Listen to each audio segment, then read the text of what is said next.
Haleluya. Shalom, selamat pagi menjelang siang. Salam sejahtera dalam kasih Tuhan kita Yesus Kristus. Saudara-saudaraku, kita mengucap syukur buat anugerah dan kasih setia Tuhan yang begitu luar biasa dalam kehidupan kita.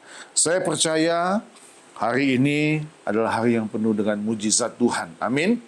Oleh karena itu, di hari Minggu tanggal 8 Februari tahun 2026 ini, saya kembali akan melanjutkan seri khotbah yang kedua dengan tema yang sama, yaitu memaknai mujizat dan kebesaran Allah. Nah, saudaraku, kalau di seri yang pertama, dari 3 poin yang sudah boleh saya bagikan, saya percaya iman saudara, iman kita kepada Tuhan Yesus akan semakin bertambah. Haleluya. Dan saya kembali mengajak kita untuk melihat Keluaran pasal 14. Kita lanjut ayat 19 sampai ayat 22. Minggu lalu saya sudah sampaikan dalam ayat yang ke-15 sampai ayat yang ke-18. Hari ini kita akan melihat Keluaran pasal 14 ayat 19 sampai ayat 22. Dalam judul memaknai mujizat dan kebesaran Allah bagian yang kedua. Saya akan baca bagi kita semua, Bapak Ibu Saudaraku, saudara menyimak di Alkitab masing-masing. Kemudian bergeraklah malaikat Allah yang tadinya berjalan di depan tentara Israel, lalu berjalan di belakang mereka, dan tiang awan itu bergerak dari depan mereka, lalu berdiri di belakang mereka. Demikianlah tiang itu berdiri di antara tentara orang Mesir dan tentara orang Israel, dan oleh karena awan itu menimbulkan kegelapan, maka malam itu lewat sehingga yang satu tidak dapat mendekati yang lain semalam-malaman itu. Ayat 21, lalu Musa mengulurkan tangannya ke atas laut, dan semalam-malaman itu Tuhan menguakkan air laut dengan perantaraan angin timur yang keras, membuat laut itu menjadi tanah kering, maka terbelahlah air itu. Demikianlah orang Israel berjalan dari tengah-tengah laut di tempat kering, sedang di kiri dan di kanan mereka air itu sebagai tembok bagi mereka. Bisa katakan amin, saudaraku? Amin. Nah, saudara, saya mengulang dulu 3 poin yang pertama, ya, di dalam seri yang pertama, yaitu jangan diam dan takut, kemudian melakukan apa yang diperintahkan Tuhan, dan ketiga, kemuliaan Allah di atas segala-galanya. Tadi saya katakan, saudara-saudaraku, saya percaya kalau khotbah berseri ini pasti ada pelajaran-pelajaran rohani yang paling penting dalam hidup kita sebagai orang percaya. Yang tidak boleh kita juga lupakan, saudara-saudaraku, bahwa Roma pasal 10 ayat 17 katakan, iman itu timbul dari pendengaran akan firman Kristus. Ya, tolong tanam ini di hati kita, tolong ini diingat baik-baik, bahwa iman saudara itu bertambah, iman saudara bertumbuh bertambah di dalam Tuhan waktu saudara mendengar firman Kristus atau firman yang diurapi oleh Tuhan. Haleluya. Nah, saudara, jadi dibutuhkan satu kerjasama, yaitu untuk saudara rajin juga membaca firman Tuhan. Bila perlu, setiap kali saya menyampaikan firman Tuhan, saudara mengulang kembali, ya, membaca lagi firman Tuhan di rumah masing-masing, sekalipun nanti akan biasanya minggu depan atau minggu selanjutnya, khotbah ini akan dirilis di YouTube channel Maranatha Official, ya. Tapi biarlah kebenaran-kebenaran Tuhan yang membuat saudara tetap maju semangat di dalam Tuhan. Nah, saudaraku, ya, mari kita akan mempelajari dan merenungkan kisah mujizat yang luar biasa dalam memaknai mujizat dan kebesaran Allah bagian yang kedua.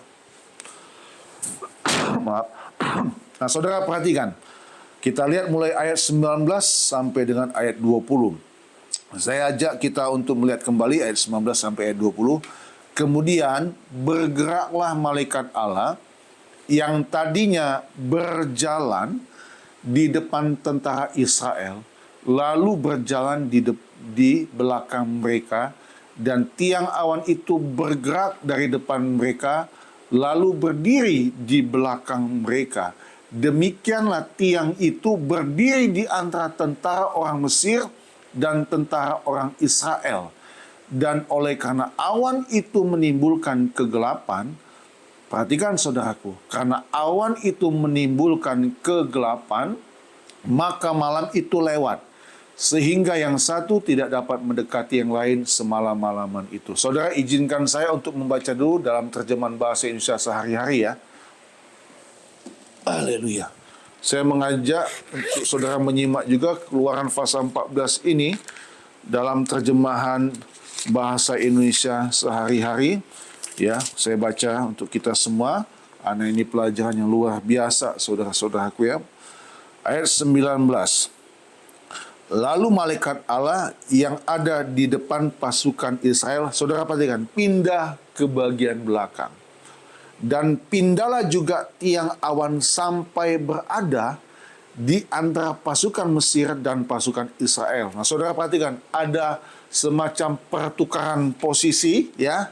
Kemudian awan itu menimbulkan kegelapan, atau artinya awan itu mendatangkan kegelapan, ya, sehingga sepanjang malam kedua pasukan itu tak dapat saling mendekati. Nah, saudara, apa yang menarik di sini?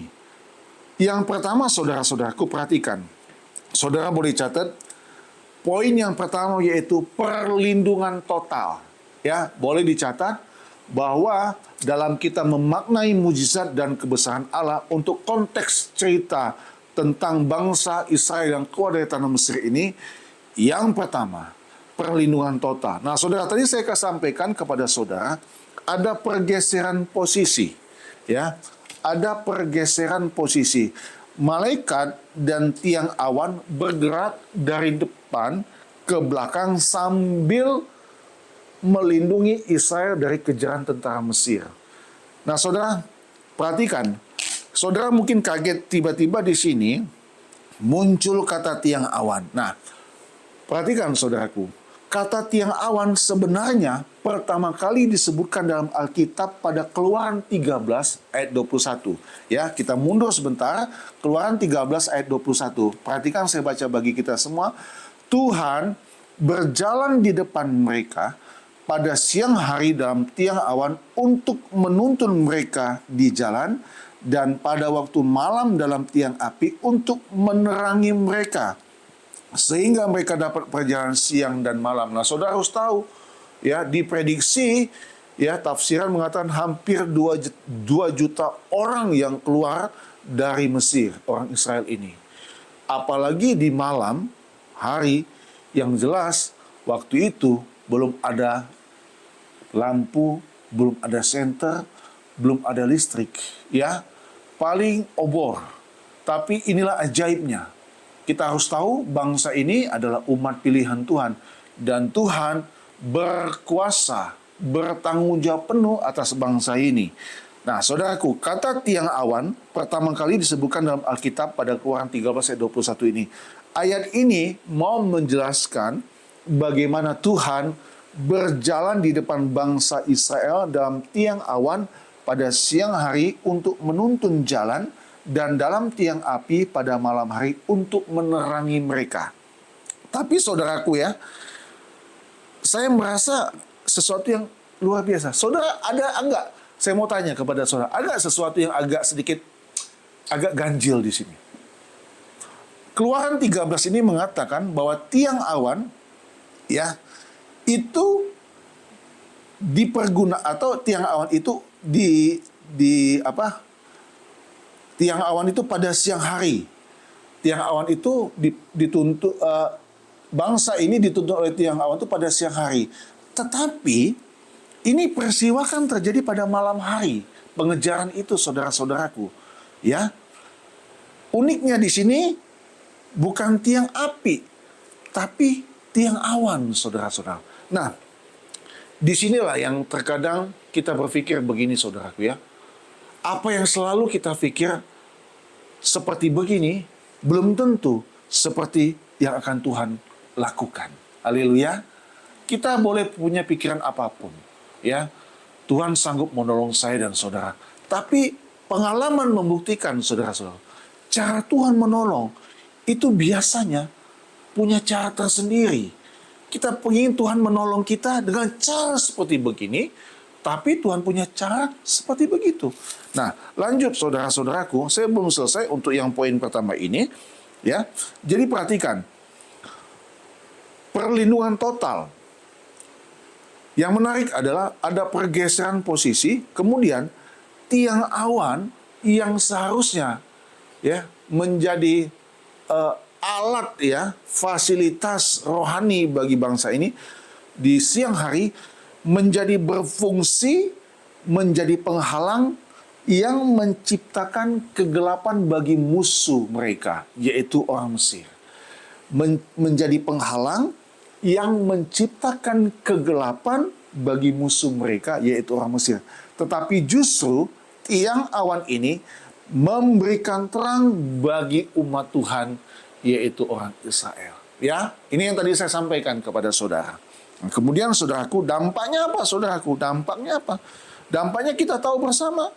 Kedua kubu, yaitu tentara Mesir dan tentara Israel, tidak bisa saling mendekat sepanjang malam. Alkitab katakan, sehingga yang satu tidak dapat mendekati yang lain semalam-malaman itu. Menurut saudara, ini perlindungan yang biasa-biasa atau perlindungan yang sangat total? Inilah perlindungan total dari Allah bagi bangsa Israel. Haleluya, saudara-saudaraku, Bapak Ibu. Terkadang dalam kehidupan kita, ya, kita berada di satu keadaan yang membuat kita terjepit, ya. Kita punya persoalan apapun itu, ya. Keadaan situasi, ya, dikejar-kejar masalah. Tetapi saya mau katakan saudara-saudaraku, kisah ini sungguh menginspirasi bagi kita semua. Ada satu perlindungan total yang dilakukan oleh Allah Israel bagi umat kesayangannya. Nah, saudara buka sebentar, kita membaca Mazmur pasal yang ke-91. Mazmur pasal yang ke-91. Mazmur 91 ayat 1 dan 2. Dalam lindungan Allah, orang yang duduk dalam lindungan yang maha tinggi dan bermalam dalam naungan yang maha kuasa akan berkata kepada Tuhan, tempat perlindunganku dan kubu pertahananku, Allahku yang apa saudaraku, yang ku percayai. Nah, ini yang tadi saya mau katakan kepada saudara, ada semacam harus sinkronisasi antara Allah sebagai pembuat mujizat, Allah yang melindungi bangsa ini, dan ada satu kepercayaan yang tidak boleh diragukan sedikit pun oleh umat Tuhan kepada Allah yang dipercayai. Ayat ini tadi berkata, orang yang duduk dalam lindungan yang maha tinggi dan bermalam dalam naungan yang maha kuasa akan berkata kepada Tuhan, tempat perlindunganku dan kubu pertahananku, Allahku yang kupercaya. Orang yang duduk dalam lindungan yang maha tinggi dan bermalam dalam naungan yang maha kuasa. Nah, ini yang selalu saya suka bilang. Walaupun saya tidak catat di sini, ada terus semacam interaksi yang terus-menerus antara kita sebagai ciptaan dan Tuhan sebagai pencipta. Antara kita sebagai umatnya dan Tuhan sebagai Allah kita. Antara kita sebagai anak dan Allah sebagai Bapa. Ada kata duduk dalam lindungan yang maha tinggi dan bermalam dalam naungan yang maha kuasa. Catat ini saudara, maha tinggi dan maha kuasa. Ya, jadi hari ini saudara-saudaraku, kita bersyukur kepada Tuhan. Ya, kalau kita mau berjalan dalam kebenaran Tuhan, dalam tuntunan Tuhan, ada pergeseran-pergeseran saudara, ada perubahan posisi. Malaikat dan tiang awan bergerak dari depan ke belakang. Ini cara Tuhan. Ini luar biasa. Saudara pernah mengalami mujizat. Tuhan punya cara yang seringkali di luar nalar kita, di luar cara kita berpikir. Yang paling penting, saudaraku, kalau menurut saya, bukan cara Tuhan menolong kita, tapi bagaimana cara kita untuk tetap punya hati yang percaya kepada Tuhan dengan caranya duduk dalam lindungan Tuhan dan bermalam dalam naungan yang Maha Kuasa. Tidak boleh jauh dari Tuhan. Haleluya. Ini semalam-malaman saudara-saudaraku. Ya. Beberapa waktu lalu kami membuat doa semalaman. Ya. Bagaimana kita ingin juga merasakan ya atmosfer, keadaan, situasi di mana malam-malam yang seharusnya kita tidur enak, tidur nyenyak, kita mau belajar untuk membayar harga, untuk duduk dalam lindungan yang maha tinggi dan bermalam dalam naungan yang maha kuasa. Ini hal yang sungguh luar biasa, saudara-saudaraku. Ada perlindungan total. Dan kalau bicara perlindungan total, saudara-saudaraku, jangan ragukan dia. Ya. Saya tambah satu ayat ya dalam perjanjian baru, 2 Tesalonika 3. Kita buka 2 Tesalonika 3 ayat 3.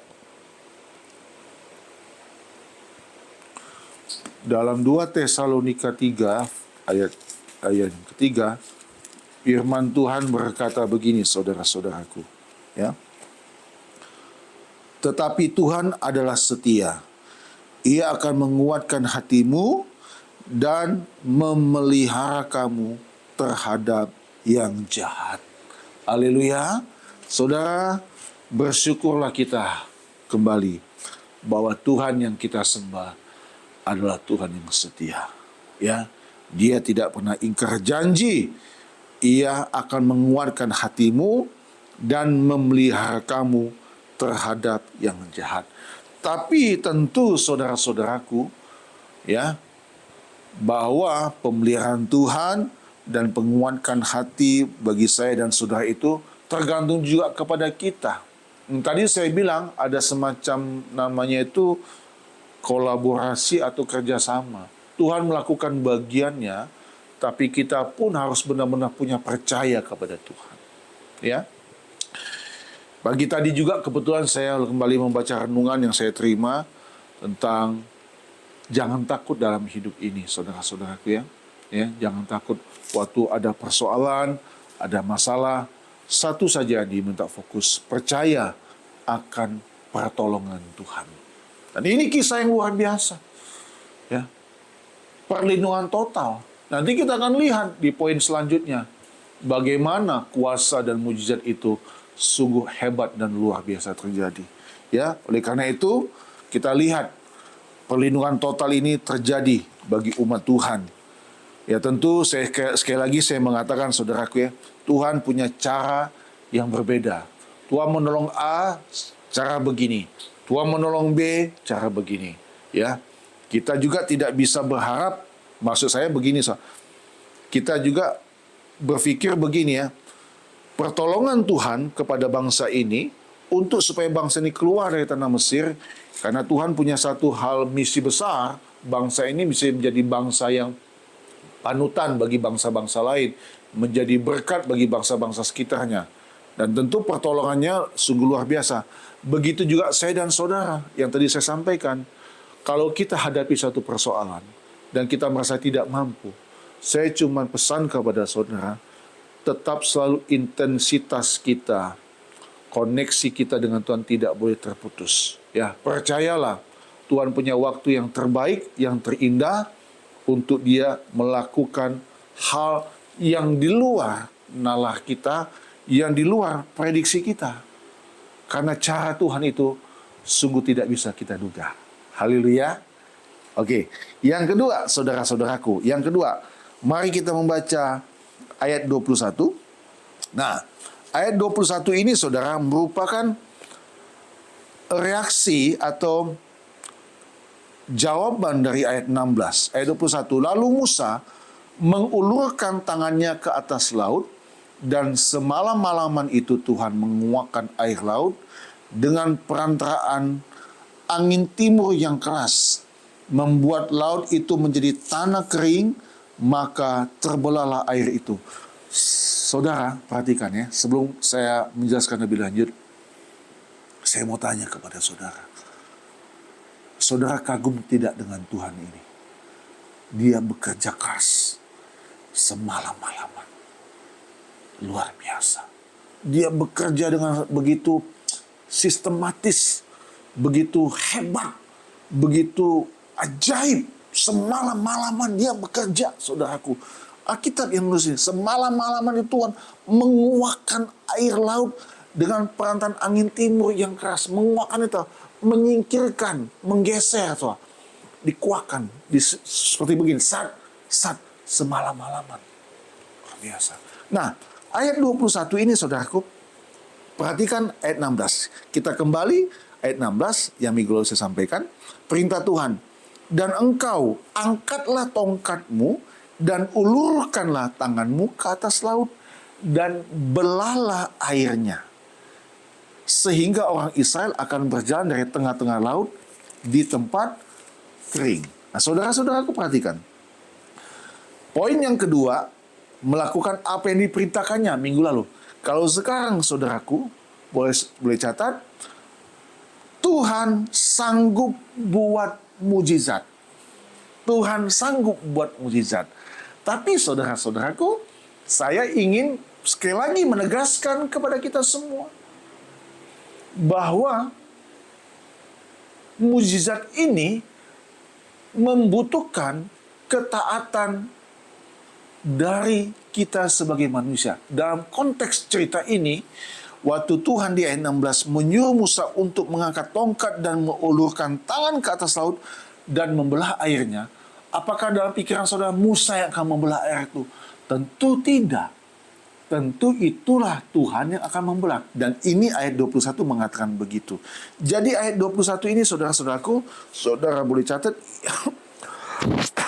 Tuhan sanggup buat mujizat. Nah, saudaraku perhatikan, ada berapa titik poin di sini. Yang pertama, Tuhan yang bertindak. Ya, di poin kedua ini ada berapa subnya. Yang pertama, Tuhan yang bertindak. Menekankan bahwa angin timur yang kencang dikirim oleh Tuhan sepanjang malam. Jadi, saudara harus tahu, Tuhan yang kita sembah adalah Tuhan yang menciptakan langit dan bumi. Ya, saudara ingat pengalaman waktu murid-murid menyeberang danau, ya, dan ada apa, saudaraku? Ada apa? Ada gelombang, ada badai, ada angin yang akan menenggelamkan kapal mereka. Tapi di sana ada Tuhan Yesus yang sedang tidur. Dan kemudian kita tahu kisah itu, kemudian kisah yang luar biasa, bahwa Yesus menghardik angin itu dan meneduhkan, menenangkan danau itu. Sehingga perahu mereka tidak tenggelam. Saudara-saudaraku, minggu yang lalu saya sudah sampaikan kepada kita semua bahwa Dia adalah Allah yang berdaulat atas alam semesta, manusia, dan sejarah. Jadi, bagi kita yang tinggal di daerah Bogor seperti begini ya saudara-saudaraku, kita pernah sering mengalami ada badai, ya, ada angin topan yang keras, ya, berapa kali terjadi seperti begitu. Ya. Saya ingin berkata kepada kita semua, ya, engkau harus punya keyakinan bahwa Allah yang engkau sembah adalah Allah yang ajaib, Allah yang mampu mengatasi segala-galanya. Cuaca Dia yang menentukan, mau panas kek, mau hujan kek. Kita bersyukur saudara-saudaraku. Kita tinggal di Indonesia ini kan ada dua musim, musim hujan dan musim kemarau. Tapi di Eropa, di luar negeri, ada 4 musim. Tapi musim apapun, kita tetap mau berkata, Tuhan baik. Seperti lagu tadi, sebelum firman Tuhan, musim akan selalu berganti. Jadi poin yang kedua, Tuhan sanggup buat mujizat. Kemudian saudaraku, itu Tuhan yang bertindak. Dia menekankan bahwa angin timur yang kencang dikirim oleh Tuhan sepanjang malam. Kemudian tanah kering. Nah, saudara perhatikan, ya, ada kata tanah kering di sana, tanah kering, ya, membuat laut itu menjadi tanah kering. Tanah kering, laut diubah menjadi tanah kering, bukan sekedar air yang terpisah. Ya, perhatikan ini. cara Tuhan, metode Tuhan yang sungguh, saya mau katakan sekali lagi, nggak masuk di akal kita. Nggak bisa. Tanah kering. Kemudian, akhirnya ada satu semacam tindakan terpisah. Air terbelah atau terbagi total, membuat jalur pelarian bagi Israel yang aman. Jadi begini, saudara ya. Saat angin timur itu menguak. Jadi tanah itu yang tanah laut. Ini tanah laut, saudaraku ya, bukan tanah danau. Itu jadi kering total, ya. Itu air terbelah. Jadi ada jalur pelarian bagi Israel, bagi orang Israel. Nah, kalau saudara pernah menonton film The Ten Commandments, ya kan, 10 perintah Allah, Musa yang kita menonton di film itu seperti dinding, ya, dinding. Dan itu jalur pelarian bagi orang Israel, bagi mereka untuk melewati Laut Teberau. Wow, saya tuh membayangkan saudara-saudaraku ya, semalam-malaman itu ya, kehebohan yang sungguh luar biasa. Bayangkan saudara-saudaraku. Dan saya berpikir begini ya, jangankan orang tua, anak-anak yang masih kecil pun, mereka pasti tidak tidur, saudara. Mengapa? Ini tontonan yang spektakuler, maha spektakuler. Bagaimana air laut itu terbelah, menjadi tanah yang kering, dan jadi jalur pelarian, jalur tempat mereka untuk lari dari kejaran orang Mesir, dan air itu, saudaraku, mungkin mereka bisa pegang. Ya. Kemana ikan-ikannya? Barangkali juga di air itu ada ikannya melihat. Barangkali ya saudara-saudaraku, ini cuma imajinasi saya saja. Ya kan? Saya mau katakan, luar biasa. Ya. Ribuan tahun yang lalu, dengan cara Tuhan yang ajaib, ya, Tuhan bisa meloloskan bangsanya, umatnya, harta kesayangannya, untuk lolos dari kejaran bangsa Mesir. Jadi poin yang kedua, apa saudaraku? Tuhan sanggup buat mukjizat. Haleluya. Saudara, kenapa? Ada persoalan apa dalam hidupmu saat ini? Ya, rasa-rasanya engkau tidak sanggup lagi. Ayo, seperti Musa, kita mengangkat tangan saja. Kita menyembah Tuhan. Ya, angkat tanganmu. Biar nanti Tuhan menghalau segala-galanya. Sehingga kita dapat melewati tempat yang penuh dengan bahaya itu. Kita lewati aman sampai di tujuan kita.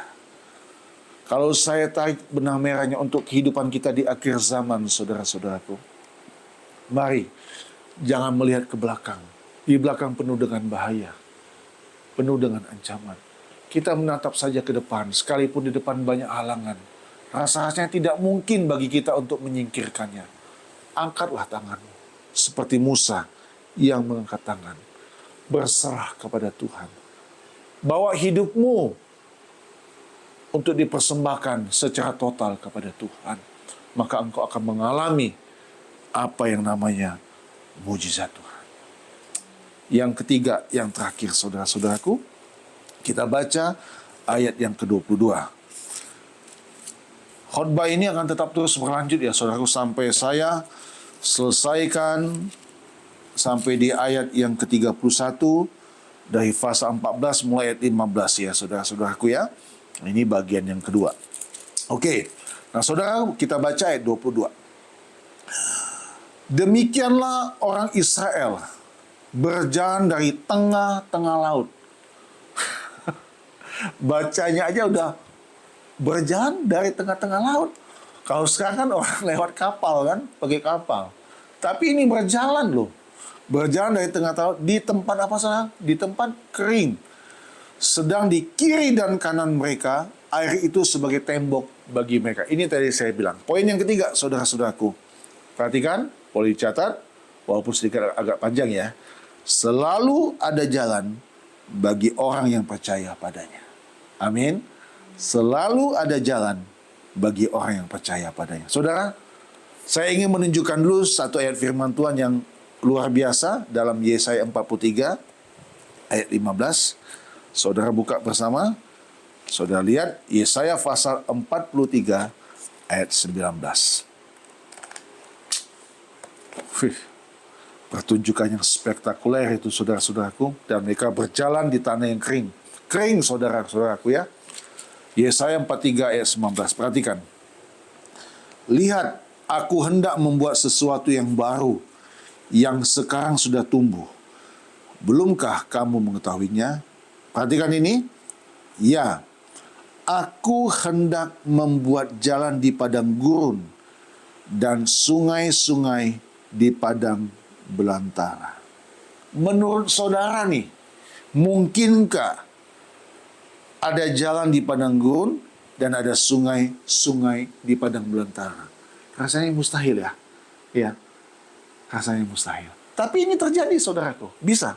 Kalau saya terus baca lagi ayat yang ke-20, binatang hutan akan memuliakan aku, serigala dan burung onta, sebab aku telah membuat air memancar di padang gurun dan sungai-sungai di padang belantara untuk memberi minum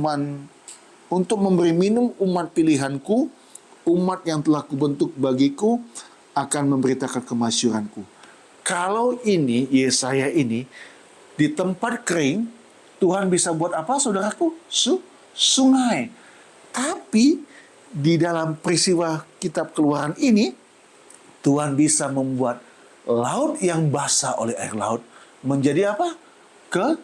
Kering, saudara-saudaraku. Nah, saudaraku, yang ketiga, selalu ada jalan bagi orang yang percaya padanya. Tuhan membuka jalan di tempat yang mustahil. Katakan amin. Tuhan membuka jalan di tempat yang mustahil. Bagi Tuhan tidak ada yang sulit dan sukar, saudara-saudaraku. Tuhan mampu melakukan apapun di luar akal, logika, dan nalar manusia. Yesaya tadi mengatakan, Tuhan membuat sungai-sungai, ya, di padang belantara. Tuhan membuat jalan di padang gurun. Kalau bisa, padang gurun itu dihindari. Tapi Tuhan bisa buat jalan di tempat itu. Bagi saudara yang bekerja di dunia usaha pekerjaan, ya, saudara tahu kan ada istilah tempat basah dan tempat kering, ya. Bagi saudara yang profesional, saya mau katakan kepada kita semua, kamu kerjakan bagian. Bagi firman Tuhan, tidak ada tempat yang kering atau tempat yang basah. Semua itu sarana bagi kita untuk menunjukkan kualitas kehidupan kita sebagai manusia yang unggul di mata Tuhan. Kerja saja bagian kita. Tuhan sanggup memberkati hidupmu dengan cara Tuhan. Amin. Tidak usah kejar-kejar posisi. Posisi itu, jabatan itu akan datang dengan sendirinya kalau engkau menunjukkan prestasi dalam pekerjaanmu. Haleluya. Puji Tuhan. Bersyukur kita kepada Tuhan. So, Tuhan bisa mengangkat saudara. Ya. Ini Tuhan bisa buat loh saudara, sungai-sungai di padang belantara. Tempat yang air laut yang jutaan galon liter ya. Jutaan liter galon tidak terhitung air laut itu. Bisa kering tempat itu. Menjadi jalur untuk pelarian bagi orang Israel. Di mana saja Tuhan bisa berkarya. Amin. Jadi jangan saudara kecil hati. Pak, posisi saya masih begini. Tunggu waktunya Tuhan. Sabar, tingkatkan etos kerjamu. Kejujuranmu, semangat kerjamu. Ya. Buat yang terbaik. Di tempat kerjamu itu adalah ibadahmu. Di tempat ibadahmu engkau bekerja bagi Tuhan. Tunjukkan prestasimu, apa yang bisa kau lakukan untuk Tuhan. Kalau saya pakai cara Tuhan, saya pinjam apa yang Musa pakai ini. Yang Tuhan suruh, angkat tanganmu. Angkat tangan itu tanda menyerah, saudaraku. Gak mampu buat apa-apa. Gak mampu. Saudara pikir Musa pun Barangkali Musa pun berpikir di otak dia. Tapi kan dia sudah melihat pertolongan Tuhan sejak dia dipanggil menjadi hamba Tuhan. Sampai kemudian dia berhadapan dengan Firaun. Ya, sehingga ada berapa tulah di Mesir yang membutuhkan kerjasama dari Musa sebagai pemimpin bangsa Israel.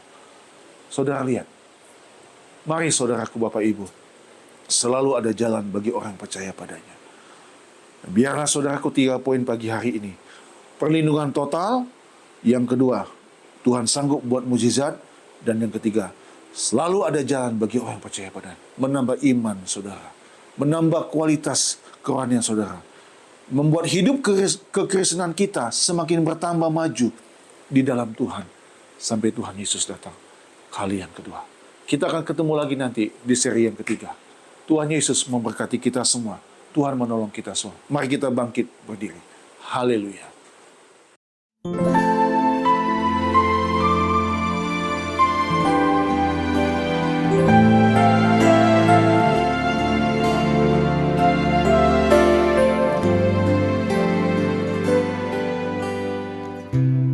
Engkaulah perisaiku saat badai hidup menerpaku. Firman-Mu di dalamku tenangkan jiwaku.